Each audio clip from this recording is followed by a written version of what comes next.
Hare Krishna. Hello friends, how are you all doing? I hope you all are doing well. This is Ritendra. I am preacher of Srimad Bhagavad Gita and today I come with very special lecture. Today I am going to talk about theory of Karl Marx, theory of social conflict and Srimad Bhagavad Gita, how both are related with each other. I am going to talk about this all things in this video. But before I start my lecture, I would like to introduce Srimad Bhagavad Gita. This is Srimad Bhagavad Gita as it is written by Sri Bhaktivedanta Srila Mahaprabhupada from ISKCON temple. And I would have to say Srimad Bhagavad Gita is neither religious book nor spiritual book, but a true sense book, pure book of the science and humanity. And I am trying to propagate a humanity on the basis of Srimad Bhagavad Gita and trying to morally motivate to those people who are actually frustrated and attempted to commit suicide on the basis of Srimad Bhagavad Gita. So let's start, let's get into the theory of Karl Marx, Marxism and theory and effect. What is Marxism? First, let's get into the theory of Marxism.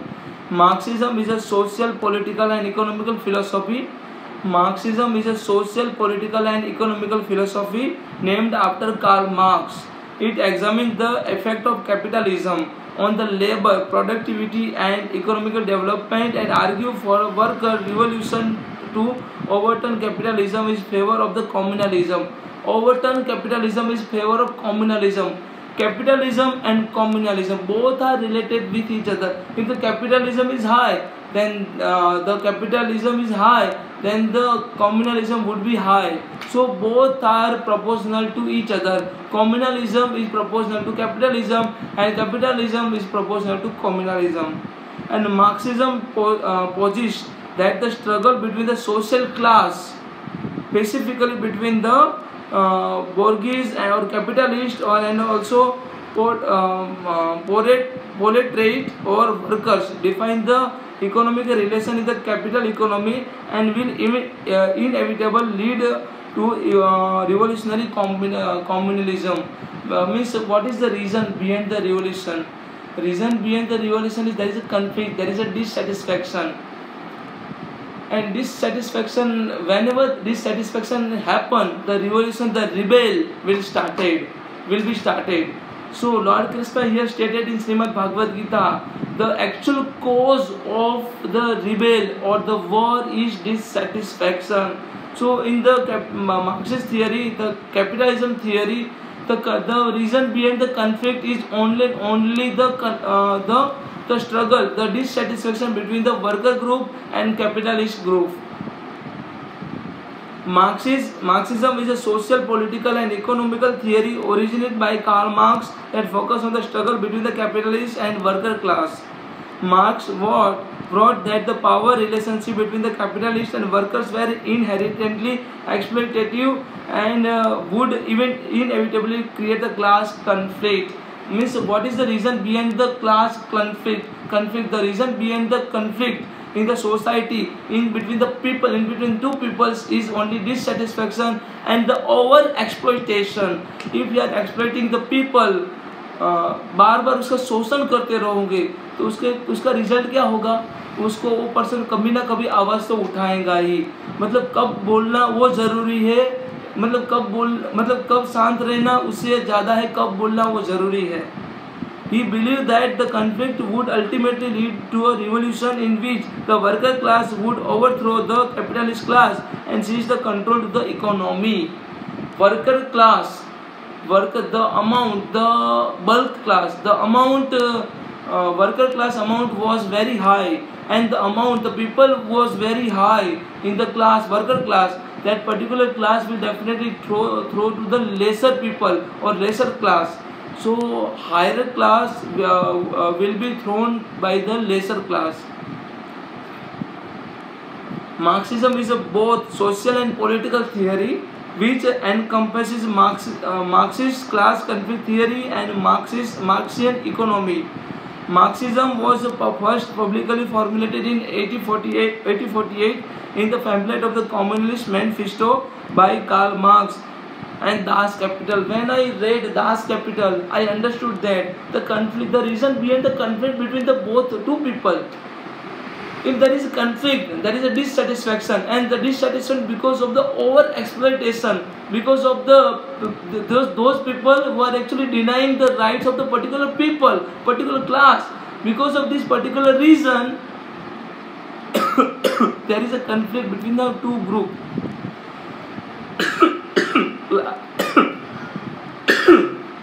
Class conflict and demise of capitalism. Class conflict and demise of capitalism. Marx's class theory portrays the capitalism as one step into the historical progression of economic system that follow one another in the natural sequence, and they are driven. He positioned by vast impersonal force of history that play out through the behavior and conflict among the social class. Behavior is most important. If we are over exploiting to the people, then behavior is required.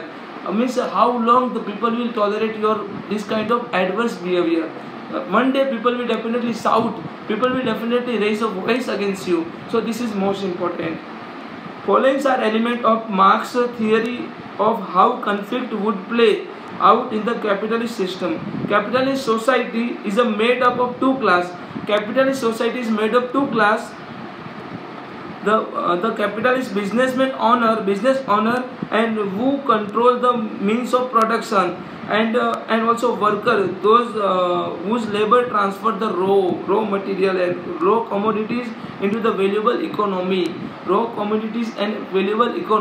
So this is most important. Two class people are there in the society, who is actually, first one is controller of the economy, another one is who are actually converting of the raw material into the economical valuable product.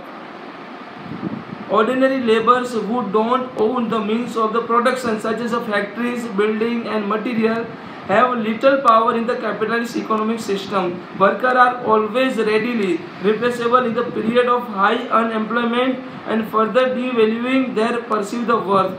To maximize profit, business owners have an incentive to get most work out of their labor, and while paying them the lowest possible wage.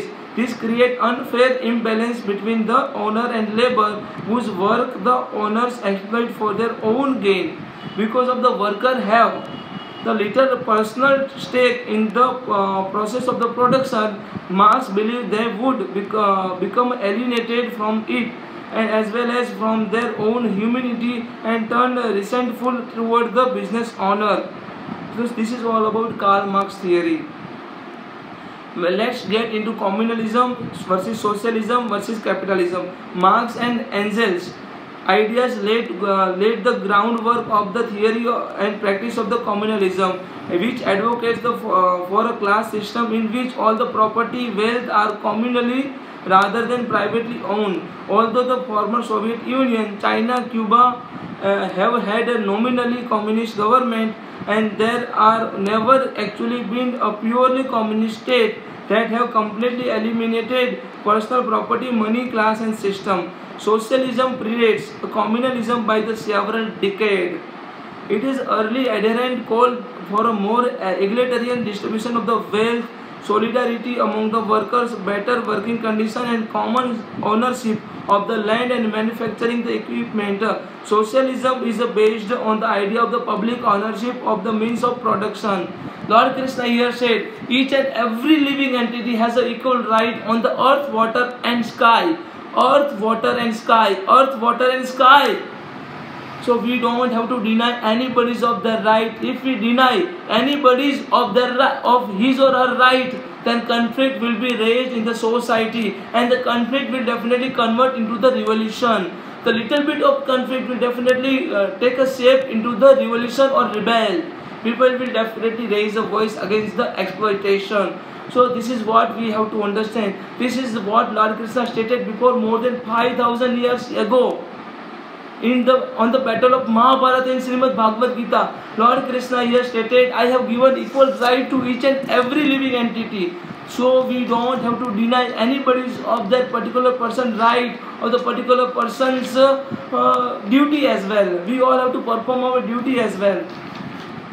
In verse number 29, chapter number 9, here Lord Krishna stated, Samoham sarva bhutesu nami dvesanti nami priya. Lord Krishna here says, Samoham sarva bhutesu, Samoham sarva bhutesu nami dvesanti nami priya. ये भजन्ति तु मम भक्तानि महिते तेषु चाप्य. ये भजन्ति तु मम भक्तानि महिते तेषु चाप्य. समोहम सर्वभूतेषु नमि द्वेषन्ति नमि प्रिय. समोहम सर्वभूतेषु. Parth, listen it very carefully. This message is given by Lord Krishna to all of us. Samoham sarvabhutesu. I am equal to each and every living entity. No one is partial to me. I am equal to all, each and every living entity. Lord Krishna here stated, Samoham sarva bhutesu nami dvesanti nami priya. Ye bhajanti tu mama bhaktani mahiti tesu chapya. Ye bhajanti tu mama bhaktani mahiti tesu chapya. I envy no one, nor I am partial to anyone. I envy to no one, nor I am partial to anyone. But whoever renders service unto me in my devotion is my friend, is in me, and I am also friend of him. Lord Krishna further said, even if one commit most abominable action, listen it very carefully. Even if one commits most abominable action, if he engage in the devotional service, he is to be considered as a saintly. चाहे उसने बहुत बड़ा दुष्कर्म कर लिया क्यों ना, बहुत बड़ा पाप क्यों ना कर लिया हो, अगर वो भक्ति में जुड़ा हुआ है ना, तो उसको हम संत कहेंगे. Lord Krishna here stated, even if one commits the most abominable action, सबसे बड़ा उसने पाप क्यों ना किया हो, पर वो भक्ति में है, तो उसको हम संत कहेंगे. Because he properly situated in his determination, because he has properly situated with his strong determination, that's why that person is known as a saintly person. However, that person has committed most abominable action, most abominable sinful action. Lord Krishna further said, he quickly become a righteous and attain the lasting peace. वो जो भक्ति में जुड़ा हुआ है, वो हमेशा, मतलब अगर उसने बहुत बड़ा पाप भी क्यों ना किया हो, वो राइटियस एक्टिविटीज में आ जाता है और उसके बाद उसको परम शांति मिलती है. वो son of Kunti declare it boldly that my devotee never perishes. मेरे डिवोटी है ना, कभी उनका नाश नहीं होगा. पार्थ, जो मेरे भक्त है उनका कभी नाश नहीं होगा. पार्थ, माहि पार्थ व्यवस्थित येतु स्वहु पाप यौन त्रिय वैश्य तथा शूद्र यंती परम गति है. उनको परम गति मिलेंगी. O son of Pritha, those who has taken a shelter in me. Lord Krishna here stated, who has taken a shelter in me, though they be of lower birth, woman, वैश्य तथा Shudras, can attain the supreme destination. उनको परम गति मिलेगी ना. जिन लोगों ने मेरी शरणागति ले ली है, चाहे वो स्त्री हो, वैश्य हो तथा शूद्र हो, तथा मतलब आदमखोर भी क्यों ना हो, ऐसे व्यक्ति को परम गति मिलेंगी. Lord Krishna here said, if I am not making, I am the creator of this entire universe. Aham बीज प्रदापिता. I am seed giving father of this entire universe. If I am not making any kind of discrimination on the basis of the caste, on the basis of the race, on the basis of the place of the birth, then who the hell you all are to make a discrimination on the basis of the caste, on the basis of the race, on the basis of the gender? We don't have to make a discrimination. Only discrimination and dissatisfactions are main cause for the social conflict which are mentioned in the Karl Marx theory. Karl Marx has mentioned in the social conflict theory. This is all about Srimad Bhagavad Gita and theory of social conflict which are mentioned in Das Kapital and the Communist Manifesto. So we all have to understand this thing. I hope you all can understand. If you are having any questions, any doubt, then please kindly put a comment. Thank you so much. Hare Krishna. Radhe Radhe.